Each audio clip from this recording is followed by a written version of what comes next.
Buenas tardes, estoy aquí con Eric Serrano Montiel. Él es egresado de la licenciatura en Lingüística y Literatura Hispánica de la Facultad de Filosofía y Letras de la UAP. Actualmente es docente en el área de español en 3 grados de secundaria y también es docente a nivel licenciatura en el área de lectura y redacción, igualmente en el de narrativa y área dramática. ¿Cómo estás, Eric? ¿Cómo te encuentras este día? Muy bien, muchas gracias. Bueno, voy a realizar algunas preguntas que tienen que ver contigo y tu acercamiento a la literatura. En este caso, pues es para compartir con las personas que nos escuchan acerca de, pues, cuál ha sido tu trayectoria, en qué te has inspirado para llevarla a cabo y, pues, algunas experiencias que hayas tenido específicamente, pues, con los niños. Entonces, la primera pregunta es, pues, ¿qué es para ti la literatura? Híjole, es una pregunta muy compleja. Creo que la literatura en primer lugar es arte. Es un arte en el que un escritor, ya sea de lírica, ya sea de poesía, ya sea de narrativa, lo, eh, lo que escriba, puede expresarse, puede también reflejar parte de la realidad, puede reflejar incluso lo irreal, lo utópico, puede hablar de muchísimos temas, pero de una manera muy particular. Es decir, se vale de la lengua para explicar todo ello, pero de una forma estética. Estética, entiéndase, no como algo bello, forzosamente, sino acomodar las palabras de tal manera que pueda causar un impacto emocional, incluso pueda generar emociones, pueda generar sentimientos, pueda generar algo en la persona que esté leyendo, ¿no? Ya sea un poema, ya sea un cuento, una novela, un guión, qué sé yo, ¿no? Entonces, para mí creo que la literatura también es una forma de conocer otras formas de ver al mundo, otras cosmovisiones. Creo que también eh, es un medio para ser empáticos, ¿no? Conocer incluso las ideas de alguien más, cómo piensa el otro, ponerse en el lugar también de otra persona o un personaje incluso, y eso creo que desarrolla muchísimo la empatía, el conocimiento de otras culturas, el conocimiento de, no sé, en general. Entonces creo que es un vínculo entre este medio y, bueno, y nosotros, ¿no? Entonces, híjole, es una pregunta muy compleja. Sí, ok. Muchas gracias. Actualmente, ¿cuál consideras que es tu libro favorito del momento? Por siempre y por siempre será Ensayo sobre la ceguera de José Saramago. Creo que ha sido un libro que ha impactado. No sé si quieras conocer el por qué o... Sí, está bien. Ok. Bueno, este libro lo leí en la licenciatura. Ujú. Era una materia que curiosamente muchos odiaban. Era formación humana y social, que digamos que el equivalente a una educación básica sería como formación cívica y ética. Entonces, la maestra que nos dejó este libro, lo que quería era que nosotros viéramos la condición humana. Obviamente como que el título no te sugiere nada, ensayo sobre la ceguera, ok, puedes entender que alguien se queda ciego, sí, tal vez, o un lugar donde hay ciegos, ¿no? Pero pues nunca piensas de qué trata. Cuando yo leí este libro me sorprendí muchísimo porque quedaba fuera de lo que yo pensaba, estaba más allá de mis expectativas y a mí me interesó muchísimo cómo el autor, o mejor dicho, la voz narradora, cuenta la historia de un lugar en donde la gente va perdiendo la vista, de la nada. Curiosamente, la ceguera que ahí surge en este libro es blanca, ¿no? Estamos acostumbrados a que cuando alguien se queda ciego es porque no ve nada y es negro, oscuro. Aquí no, aquí es blanca. Todo sucede en una calle, en una hora donde todo el mundo trabaja, va a la escuela, ¿no? Una hora laboral. Entonces, en pleno tráfico se detiene porque una persona se quedó sin poder ver y entonces eso genera caos.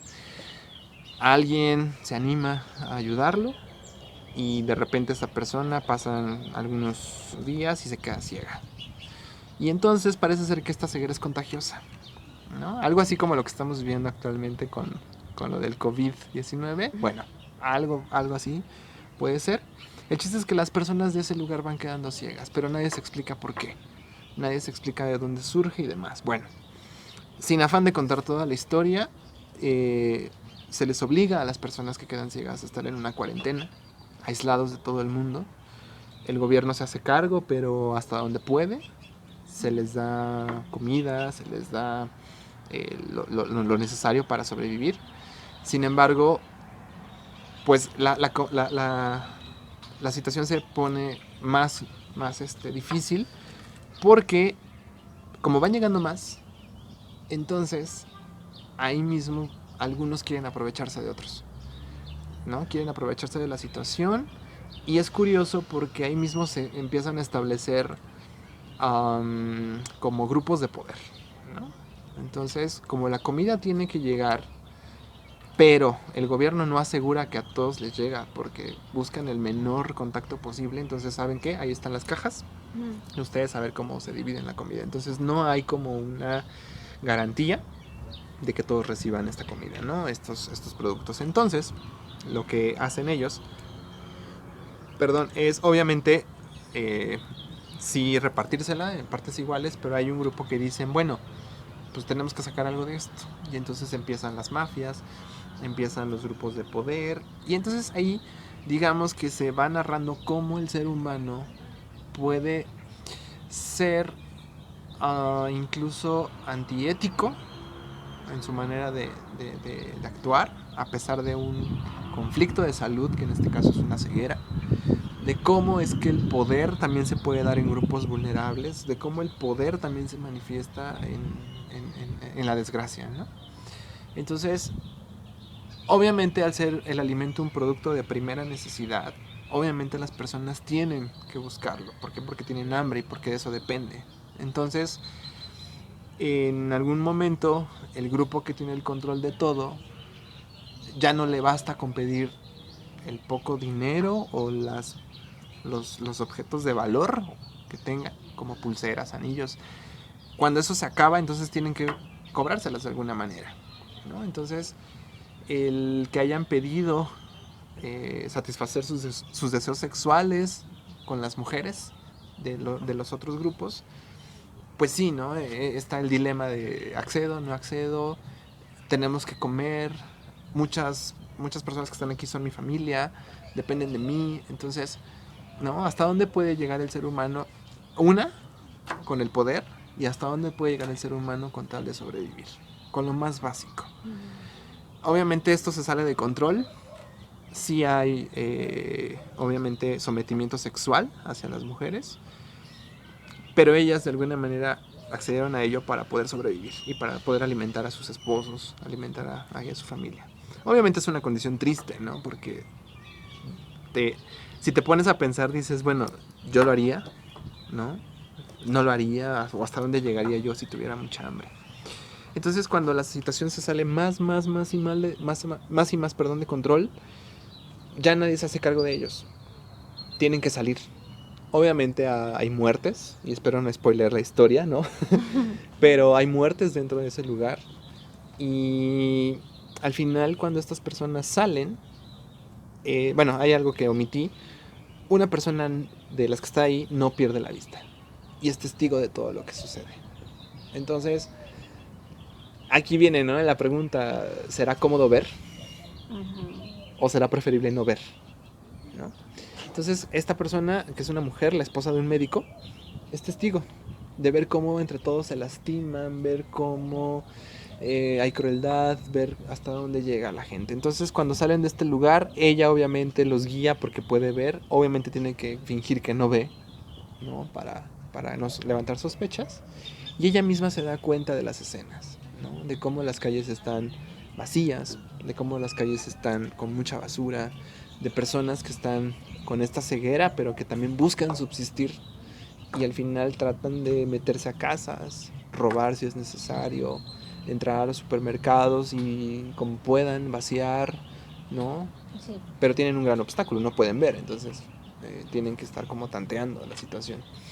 Aquí lo interesante es ver hasta dónde puede llegar el ser humano, ¿no? Quizás hasta los más bajos instintos con tal de sobrevivir, ¿no? Entonces, no voy a contar el final, por supuesto, pero creo que este libro me marcó mucho por el hecho de cómo una persona se puede conducir en buenas y malas circunstancias y de cómo puede ser ética, cómo puede ser responsable consigo misma y con todos los demás. Entonces creo que ese libro me abrió mucho el panorama y me hizo ver mucho más allá, ¿no? Y me hizo también no centrarme en mí mismo y decir Eric, primero Eric, luego Eric y al final Eric, ¿no? No, sino hay otras personas, ¿no? Yo vivo en una sociedad, me involucro con ella, convivo con ella y tengo que respetar, obviamente, ¿no? Y tratar también de entender las situaciones difíciles de los demás, ¿no? No juzgar tan fácilmente o no hacer comentarios tan a la ligera porque uno desconoce cuál es la situación de los demás, ¿no? Entonces, creo que este libro me dejó tanto que tomé decisiones muy grandes en la vida, que obviamente me trajo situaciones un poco conflictivas, pero al final era el hecho de entender que no podía satisfacer a los demás, ¿no? A lo que ellos pensaban o a sus gustos, sino que yo también valía y contaba a mi persona. Entonces, fue un libro que me marcó. Lo volvería a leer y más con esto de la pandemia, ¿no? Pero creo que le doy un valor más emocional, pero por las experiencias vividas que por la lectura, ¿no? Que creo que la lectura fue el pretexto. Pero creo que a ese libro le guardo esa valoración por todo ello. Ok, muchas gracias. Es muy interesante escuchar pues tu punto de vista de por qué un libro es tu favorito. La siguiente pregunta es, ¿cómo describes tu trayectoria lectora? Uy, mi trayectoria lectora empezó muy tarde. Debo reconocer que, contrario a lo que han pensado muchos, por haber estudiado una licenciatura en lingüística y literatura, o sea, todo el mundo da por sentado de que has leído toda la vida, ¿no? Y sin embargo, no es así. Mi trayectoria lectora empezó hasta la preparatoria. Obviamente sí había leído, pues, cuentos en la primaria o lo que te ponen en los libros o en las actividades de los profes, pero pues nunca como tal se había consolidado una trayectoria lectora. Entonces yo creo que hasta la prepa, cuando leí mi primer libro, que fue Las batallas en el desierto, de José Emilio Pacheco, ahí creo que empezó. Obviamente eso me permitió conocer otros libros, otras lecturas y ver que había más, ¿no? Entonces considero que no es la mejor actualmente. Creo que para mi nivel debería ya haber leído mucho. Sin embargo, no ha habido las oportunidades. No porque no quiera, simplemente porque también la docencia sí abarca mucho tiempo. Y bueno, o preparas tus clases o te distraes y demás, ¿no? O sea, sí he leído más, pero no como yo quisiera, ¿no? O no como me encantaría. A veces quisiera leer 2, 3 libros al mes, no puedo, ¿no? A veces me doy mis tiempos. Entonces, a veces en vacaciones es cuando aprovecho. Y si no, en algún momento. Pero creo que mi trayectoria lectora es media. Ok, ok, muchas gracias. La siguiente pregunta es, ¿quién o quiénes te han inspirado a desarrollar ese gusto e interés que tienes por la lectura? Uy. Ok, yo creo que en primer lugar sí le debo a la maestra de prepa que tuve. Ella se llama Antonieta Cuanalo o Calderón Cuanalo, algo así. Ella, insisto, fue la primera por la que empecé a leer más o consolidar esta trayectoria lectora. Yo creo que ella, sobre todo por las actividades que hacía, a veces era una plática con el mismo texto o incluso en el grupo, ¿no? Desarrollar nuestras ideas, qué pensábamos de la historia, si nosotros estuviéramos dentro de ella, cómo hubiéramos actuado, no sé, ¿no? Entonces, creo que a ella le debo mucho, a otras maestras después, en segundo y tercero de preparatoria también, ¿no? La de tercero también nos hizo acercarnos a obras. Creo que sí, muy interesante, pero creo que quien vino a consolidar más este gusto por la lectura fue una maestra que tuve en la licenciatura, cuyo nombre es María de Lourdes García Argüello. Con ella, además de tener las clases de didáctica, tomamos varios seminarios que tenían que ver con la didáctica de la literatura. Y ahí entonces nos hacía ver el gusto sí por la lectura, pero también en el aula, ¿no? O sea, no nada más nosotros formarnos como lectores, sino compartir esta lectura o esta experiencia con los demás, sobre todo con las personas que no tienen el interés o el hábito por la lectura, ¿no? Que esas materias o estos seminarios dieron como resultado ideas muy buenas. Incluso llegamos hasta hacer una feria que después fue reconocida por la universidad y luego, es más, hasta en la jornada salimos en una ocasión ahí en el periódico, ¿no? O sea, tuvo impacto y al final de eso se trata, ¿no? De que sí. No nada más... O sea, sí es bonito leer, es muy rico leer, te forma como persona, te forma como lector, sí, pero ¿qué haces con esa lectura, no? ¿Por qué no le compartes a alguien más? Y entonces puedes ver las respuestas en los niños, en los adolescentes, en los mismos adultos, con otros compañeros. Entonces, creo que esta parte de la literatura se la debo mucho a ella. Ok, muchas gracias por compartir eso. Eric, ¿qué acciones consideras tú que preceden para que un niño empiece a adquirir ese gusto por la lectura? Ok, literatura inicial. Es un tema bien interesante porque cuando hablas de niños y cuando hablas de literatura, lo primero que piensa alguien es libros con dibujitos, ¿no? O si no tiene dibujitos, entonces no es para niños. No, hay que quitarnos esa idea, aunque hay que reconocer que las imágenes sí son fundamentales.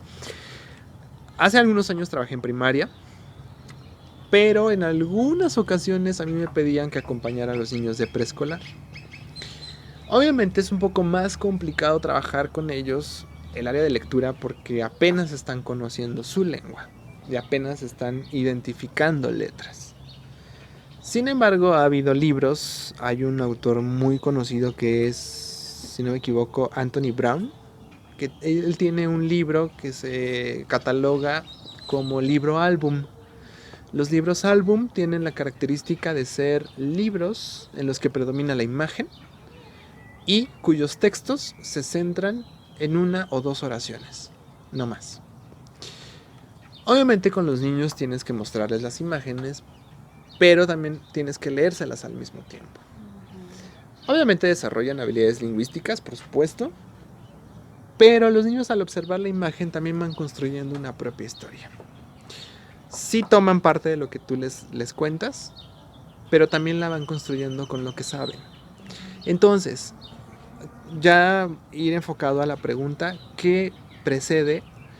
Una, el conocimiento que ellos tienen. Dos, los gustos muy personales, ¿no? O sea, de repente creemos que los gustos se consolidan hasta la adultez, y sí, ¿no? Pero un niño también tiene gustos. Entonces, para que tú puedas incentivar a un niño a que lea, tienes que ser muy hábil y muy inteligente y también muy objetivo a la hora de seleccionarle o darle opciones para leer. Porque si le das algo que no le gusta, corres el riesgo de que si lo obligas, entonces nunca va a leer por esa mala experiencia. Entonces, no quiero criticar a nadie tampoco, pero ha habido maestros que son tan cuadrados que lo que hacen es o lo lees y punto, o si no te repruebo. Y entonces en lugar de que haya una lectura por gusto, hay una lectura por necesidad que al final se vuelve tediosa y entonces odio leer, ¿no? Entonces, aquí yo creo que también va el criterio del maestro y que diga, bueno, si bien es cierto que hay que cubrir algo, o si bien es cierto que quiero que lea esto, ¿por qué no ofrecer varias opciones? O hacer una lectura en conjunto, porque si dejas que solamente él lo lea, en algún momento va a perder el interés. O probablemente no, pero son más los casos en los que se pierde el interés. Entonces aquí yo creo que otra cosa que hay que tomar en cuenta para formar un hábito lector es quién es el mediador de lectura. Es decir, quién es la persona encargada de acercarse a él o a ella para animarlo a leer. La actitud también cuenta mucho. Y esto creo que en la educación, ¿no? Muchos nos acordamos del maestro buena onda, pero también del mala onda. Del que nos dejó marca porque fue un excelente, pero también el que dejó huella por ser de lo peor. Entonces siempre nos acordamos de ellos. Entonces, un promotor de lectura o un mediador de lectura también cumple con estas características. Debe ser bueno, porque al final si siembra este gusto por la lectura la puede cosechar, ¿no? Entonces yo creo que la actitud del promotor o del mediador de lectura cuenta mucho. A mí me gusta mucho llamarle seducir, ¿no? Es decir, contarle al niño o llegar al niño ofreciéndole una historia, pero de una manera seductora. Y no entendiéndose como, ay, niño, no, sino como, oigan, ¿sabían que algo? ¿No? Como que darles un gancho. Ahí va, ¿no? Y a ver en qué momento pesco. Entonces, le vas como contando, pedacitos por pedacitos. O incluso tu misma modulación de voz puede interferir. De repente si tienes que decir algo alegre, pues lo dices, ¿no? Y wow, ¿no? O algo como muy de suspenso, ¿no? Le bajas el volumen o hablas más lento. Entonces eso, quieras o no, sí permite que el niño se vaya interesando. Y al final, si concluyes esa historia, ya es mucho más fácil que el niño te diga, wow, qué padre, cuéntanos otra historia, ¿no? O qué padre, ahora quiero que nos leas esto, ¿no? Y al final ahora ellos son los que te piden cuando haces un buen trabajo. Entonces eso también puede permitir que ellos mismos busquen y se interesen solitos por un libro, ¿no? Probablemente sí se dejan llevar por la imagen, sí es cierto. También se dejan llevar por el título, sí, también es cierto, ¿no? Pero entonces yo creo que lo que hay que tomar en cuenta para formar una trayectoria lectora es, primero, gustos. 2, conocimientos que tiene el niño. 3, la actitud del promotor o mediador de lectura. Y cuarto, y esto es muy muy importante, no censurar ni reprimir al niño. En el sentido de que a veces hay libros que para algunos son incómodos. Entonces, si tú le dices a un niño, esto no lo leas porque no lo vas a entender, entonces, en primer lugar lo estás censurando y en segundo lugar lo estás subestimando. Estás pensando y asumiendo que el niño no va a entender algo que probablemente lo vaya a entender mejor que uno, ¿no? O le dé otra interpretación. Y al final la literatura es polisémica, ¿no? Cada quien lo puede interpretar como quiera y alguien le deja algo distinto. No a todos nos deja lo mismo, ¿no? Entonces, sí, no censurar y no reprimir al niño. Si el niño en algún momento te dice, ¿sabes qué? Ya me aburrí, ya no quiero. Ok, dale el chance, ¿no? Darle sus espacios. Sí, dale su espacio y ok, si no te gusta podemos cambiar de libro, pero no te des por vencido. Algo así como con los adultos, ¿no? Si no nos gusta hacer algo, pues lo dejamos y nadie nos dice nada, ¿no? Bueno, entonces ¿por qué obligar a un niño a hacer algo que no le gusta? ¿No? Entonces, sí, no reprimir, no censurar. Creo que es lo primordial para formar una trayectoria lectora. Sí, muchas gracias. Y pues ya para finalizar, sé que has trabajado con niños, que has hecho un montón de cosas, porque ya pudiste compartirme un poquito. Pero quiero que me digas cuál ha sido la experiencia que has tenido con niños que más te ha gustado, una de las que más te ha gustado. Ay, no sé, son varias. Hay una que es muy curiosa. En una ocasión llegué con los niños y les dije que les iba a decir el cuento más pequeño del mundo. Obviamente, yo creo que ellos esperaban a que sacara un libro, ¿no? O a que sacara un papel, no sé. Y les dije, bueno, ¿están listos? Sí, estamos listos, ¿ok? Entonces les dije, bueno, pongan mucha atención, porque es muy corto. ¿Ok? Está bien, ¿no? Y entonces les dije el cuento de Augusto Monterroso. Se titula El dinosaurio. Y es muy sencillo, te lo puedo decir en este momento. El cuento dice así. Y cuando despertó, el dinosaurio todavía estaba allí. Fin, ¿no? Cuando yo les cuento este cuento, válgase la expresión, los niños se sacan de onda porque se quedan como, ¿cómo? ¿Ya? ¿Ya se acabó? Sí, ya se acabó, ¿no? Entonces ahí, por ejemplo, surgen preguntas, ¿no? Bueno, pero pues no contaste nada. Lo escribí en el pizarrón, ¿no? Y entonces empecé a hacer preguntas. La literatura también puede servir para eso, para hacer preguntas y para hacer que alguien se exprese. Y les dije, bueno chicos, ¿de qué se trata el cuento? Pues un dinosaurio, ¿no? Ajá, ¿y qué pasa, no? No, pues alguien estaba durmiendo y vio un dinosaurio cuando despertó. Ok. No, bueno, yo creo que el dinosaurio estaba durmiendo, ¿no? Y se dio cuenta de que estaba ahí. Ok, bueno. Entonces empezó el diálogo poco a poco y les dije, bueno chicos, vamos a hacer lo siguiente. ¿Por qué no? En una hoja, ¿por qué no dibujamos lo que ustedes hayan pensado? No hay respuestas correctas, no hay respuestas incorrectas. Solamente plasmen en esa hoja qué pensaron de la historia.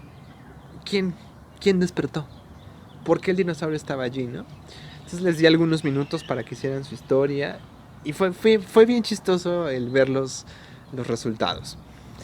Un niño dibuja una caverna y dentro de esa caverna a una personita está como prehistórica, ¿no? Con su taparrabos y ahí su barba y su garrote o lo que quiera, ¿no? Y estaba durmiendo y cuando despierta se da cuenta de que hay un dinosaurio esperándolo en la salida, ¿no? Entonces ahí, por ejemplo, ver cómo un niño se imaginó esto, mientras que otro niño se imagina a un niño que está durmiendo, a una personita que está durmiendo, y lo divide en varias escenas, como una historieta.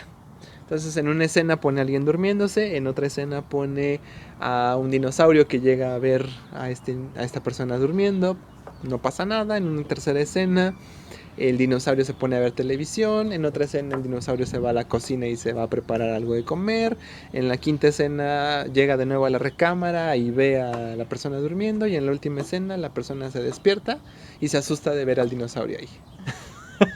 ¿No? Entonces aquí lo interesante es ver cómo un solo texto puede crear varias imágenes mentales. Y eso obviamente se presta a la imaginación, a la creatividad también, ¿no? Entonces también estimulas algo en ellos. Y esto lo digo porque es muy importante, ya que a veces sucede que cuando un maestro no está abierto, o un promotor no está abierto a las ideas de un niño, puede empezar a matar la creatividad. Y esto sucede, y lo ves, sobre todo en niños, que te preguntan, ¿así está bien? Y entonces cada vez que un niño te pregunta, ¿lo estoy haciendo bien? ¿O así está bien? Es porque alguien censuró o reprimió algo que hizo, ¿no? Entonces, bueno, creo que es una experiencia que también arroja mucho. Otras experiencias que he tenido con ellos ha sido, por ejemplo, en escribir algo con historias disparatadas, le llamo yo, y es siguiendo la técnica del cadáver exquisito, en el que creamos una historia en conjunto, pero compartiendo con todos los demás. Es decir, en una hojita de papel, dividida a lo mejor en 5 o 6 partes, en cada una de ellas pongo un encabezado, ¿no? Había una vez una. En el segundo espacio poner él o ella vivía en tercer espacio, en una noche, ¿no? Se apareció y así sucesivamente. El chiste es que tuvieran la misma introducción. Cada quien iba a contar su historia, entonces tenía que escribir en el primer cuadro. Pero aquí viene lo curioso. Una vez que hayan terminado, tienen que doblar la hoja en la parte señalada, pero la tienen que doblar hacia atrás.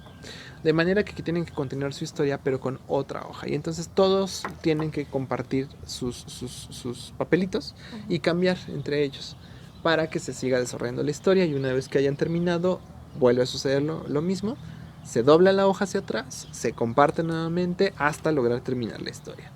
Obviamente al final se desdobla esta hoja y se empiezan a leer las historias y terminan siendo muy chistosas, muy disparatadas, ¿no? Y al final, aunque no tenga sentido, le da un toque gracioso, ¿no? pero también se pueden reconstruir sus historias, ¿no? Entonces creo que también ha sido una experiencia muy graciosa. En otras, por ejemplo, ha sido una lectura en conjunto. Teníamos un espacio en la escuela que era el tapete, ¿no? Entonces era una alfombra grande. Y como eran grupos muy reducidos, entonces cabíamos todos. Yo les daba el chance de que se quitaran los zapatos si ellos quisieran, ¿no? Se querían quitar las calcetas, adelante, ¿no? Entonces se podían acostar, se podían sentar, podían cada quien leer lo que ellos quisieran, o si no hacíamos una elección de un libro, y ya sea que ellos quisieran que uno se las contara o todos participáramos, ¿no? Entonces eso también era muy interesante, ¿no? El cómo quitarle lo académico a la lectura y quitarla de las bancas, ¿no? Y pasarla a un espacio más cómodo, ¿no? Eso es una. Otra fue una tertulia. Eso fue con poemas. Trabajar poemas con los niños es un poco más difícil que la narrativa. ¿Por qué? Porque cuando los niños escuchan historias, están acostumbrados a que hay varios hechos que se conectan todos. Hay un principio, un desarrollo y un final. En la poesía no pasa esto. ¿Por qué? Porque a veces en la poesía no se cuentan historias, sino solamente se da a conocer algo, un referente. Obviamente con palabras más cuidadas, más rebuscadas, o incluso con ritmos, con rimas y demás. A los niños les cuesta mucho trabajo el tema de poesía, no tanto porque no conozcan, sino porque si a un adulto a veces le cuesta entender una poesía y dicen que no les gusta porque no la entienden, con los niños pasa algo similar. En mi caso puedo decir que la poesía no me es tan fácil. A veces tengo que darle 2, 3 lecturas para tratar de comprenderla. Aunque es muy chistoso porque una poesía, o un poema, mejor dicho, puede tener varios significados y cada quien le da la interpretación que quiera. Entonces con los niños lo que hacíamos era, o lo que yo hacía era ir monitoreando su pensamiento en relación con ese poema. Entonces leíamos por lo menos una estrofa. Y entonces me decía, es que profe está muy raro, es que no le entiendo. Ok, no te preocupes, vamos a seguir, vamos a leerlo una vez más. Sí, claro. Y entonces era como, es que ni siquiera entiendo esta palabra, ¿no? Y sí, a veces pasa que hay palabras muy complicadas, ¿no? Que ni uno está acostumbrado a escucharlas, ¿no? Bueno, entonces lo que ahí podemos hacer es ayudarnos a veces un diccionario, a veces, porque en la poesía sucede que también hay muchos sentidos figurados, entonces se juega con los significados de las palabras. Entonces, cuando tú le vas diciendo al niño, bueno, ¿a ti qué te deja esto? ¿Qué te causa esto? Y lo escuchas hablar, entonces lo vinculas con el poema. Y le dices, oye, a ver, ¿te acuerdas de esta línea? ¿Qué dice? Ah, pues dice esto. Bueno, ¿sabías que se refiere a una planta? ¿Cómo? ¿A una planta? Sí, porque está hablando de algo que tiene vida, pero no es un animal por las características que da. Es algo que tiene vida, pero que no es una persona porque no habla, simplemente existe, ¿no? Y nos habla de una flor, pero lo hace con colores y entonces, o sea, vas haciendo que ellos mismos vayan conectando ideas y digan, ah, es cierto, ¿no? Y entonces poco a poco vas acercándote con ellos y decir, ¿sabes qué? Es que existe el sentido figurado. Y también puedes jugar con las palabras. Y entonces, por ejemplo, a mí me gustaba mucho también explicar el tema de descripción con estos sentidos figurados, porque al final tú das a conocer características de algo de alguien, pero con otras palabras. Entonces jugábamos con las metáforas, ¿no? Y hablábamos a veces de piel chocolate, ¿no? Y decíamos que obviamente no se refería a un chocolate literalmente, sino a un color. Y entonces las palabras lo que hacían era eso, retomar varios significados para aplicarlo a un referente. Entonces, una vez que hacíamos como una lectura, aunque sea un poco analítica de ese poema, era como, ya entendí, ¿no? Y probablemente era una idea muy distinta a la que yo tenía. Pero al analizar sus opiniones era, claro, también puede significar esto, ¿no? Entonces darles el chance de que ellos también puedan reflexionar, puedan obtener conclusiones, ¿no? Y entonces al final, cuando leíamos estas obras, luego hacíamos una tertulia. Y a veces invitábamos a los demás o otros maestros, pero con anuncios curiosos, ¿no? En cartulinas decíamos, se leen poemas gratis, ¿no? O retomábamos así varios fragmentos y poníamos, y me lo preguntas, ¿qué es poesía? ¿No? Y entonces era como de poesía eres tú, ¿no? O no sé, invitábamos y cada quien leía un poema que encontraba o que le gustaba mucho, lo compartía en voz alta con todos nosotros, ¿no? Y al final se hacía una convivencia. Y bueno, no sé qué tan chistoso sea decir lo siguiente, pero a los niños los atraes mucho con comida o con golosinas. Entonces al final de los poemas se hacía una convivencia y cada quien compartía un platillo o cada quien compartía, ¿no? Y al final era como de, ¿cuándo hacemos otra tertulia? Y aunque a lo mejor lo hacían para comer, Sí. pero el pretexto estaba ahí, que era la lectura, ¿no? Sí. La lectura de los poemas. Entonces, no sé, han sido muchísimas experiencias, ¿no? Otras van enfocadas más al área de la lengua, más que a la literatura, ¿no? Pero, por ejemplo, hacíamos también taller de separadores, ¿no? En los que con hojitas de papel, de colores y con otros materiales como pegamento, bolitas de Shakira, o Shakira. Shakira es la cantante, no. Bolitas de Shakira, pompones, tiras, bueno, qué sé yo, ¿no? Hacían sus propios separadores. Entonces, era muy interesante ver también su creatividad, porque algunos hacían pingüinos, otros hacían gatitos, otros hacían superhéroes, ¿no? Alguien hizo a Jake, el perro de Hora de Aventura, ¿no? Entonces, era como el pretexto para, bueno, ya tienes tu separador, ahora busca un libro para que vayas marcando en dónde te vas quedando, ¿no? Y sí, entonces tomaban sus libros y empezaban a leer y luego te contaban de qué trataba, ¿no? Entonces, y utilizaban ese separador. O luego era como, ¿puedo hacer otro para regalarlo? Claro, ¿no? Entonces, esta también fue una experiencia muy bonita, ¿no? Qué interesante. ¿De qué materiales estaban hechos los separadores que ellos? Eran hojitas de colores. Ajá, de colores. Pero yo les llevaba el patrón, o sea, es decir, como la plantilla. Ah, ok. Yo ya se los llevaba recortados porque, o sea, no porque no supieran recortar, sino simplemente eso ahorra mucho tiempo. Sí. Y a veces como te limitan en horarios, entonces tienes que hacerlo lo más que se pueda, ¿no? Pero te digo, lo decoraban con tiras de papel, lo decoraban con brillantina, con pegamento, utilizaban otras hojas de papel para poder poner ahí detalles, o buscaban limpiapipas, ¿no? O de la materia de arte igual, ¿no? Era como, ¿nos prestas tus pinturas, Miss? Claro, ¿no? Entonces le ponían pintura, plumones, crayolas, bueno, tenía muchísimos materiales con los que poder trabajar. Muchas gracias. Hay una última pregunta que no está plasmada, pero que me surgió. Si tú pudieras aconsejar a alguien que quiere convertirse en mediador de lectura, ¿qué consejos le darías? Ok, en primer lugar, como dije hace rato, su actitud va a contar mucho. Bueno, sírvase la analogía que voy a hacer, pero es como cuando alguien intenta venderte un producto que no necesitas o que probablemente no pienses comprar. Esa persona, para lograr su objetivo, tiene que convencerte de alguna forma, y una de ellas es mediante sí la emoción, pero también en las ganas que tiene de venderte algo, ¿no? Algo así viene a ser, aunque la literatura no es un producto o no es un servicio o algo que puedas comprar, sí cuenta mucho. Porque si alguien llega y te dice, ¿quieres leer algo? Mira, te recomiendo esto. Obviamente no va a generar el impacto porque estás viendo su cara de sufrimiento. Pues no, obviamente no.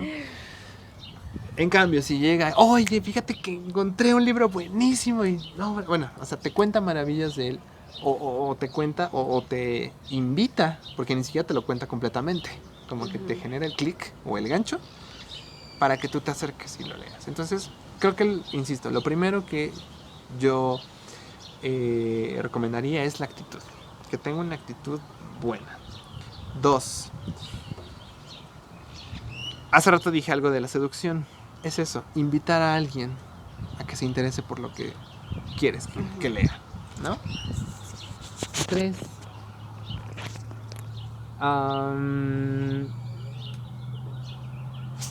Ser muy abierto para evitar lo que hace rato comentaba, de no censurar. Porque a veces sucede que cuando censuras se pierde el interés. No reprimir también es una idea. Y también, si es posible, en la medida de lo posible, conocer los intereses y los gustos de las personas a las que quieras motivar, ¿no? Y también no ser académicos en el fomento de la lectura. Sucede que en las escuelas, o sea, es un muy buen favor que le hacen a la lectura, sí, en darles espacio, pero lamentablemente se escolariza, en el sentido de que tiene que haber pruebas, tiene que haber exámenes, tiene que haber preguntas de comprensión.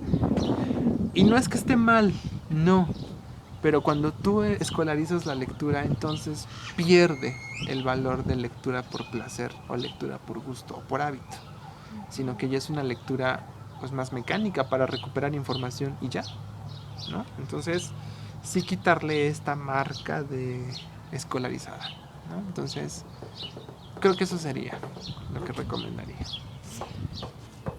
Te agradecemos mucho, de verdad, por todas estas cosas que nos compartes, que hayas tomado de tu tiempo, de tu paciencia, mucha paciencia, para poder darnos esta entrevista. Y pues realmente sabemos que como tú dijiste hace rato, ¿no? Si nos damos el tiempo de sembrar, vamos a tener privilegio de ver las cosechas. Y tú lo has visto con tus alumnos. Entonces, pues muchas gracias. Vamos a tratar de tomar ese ejemplo y muchos más de los que nos has compartido. Y pues, gracias. A ti, muchísimas gracias. Éxito.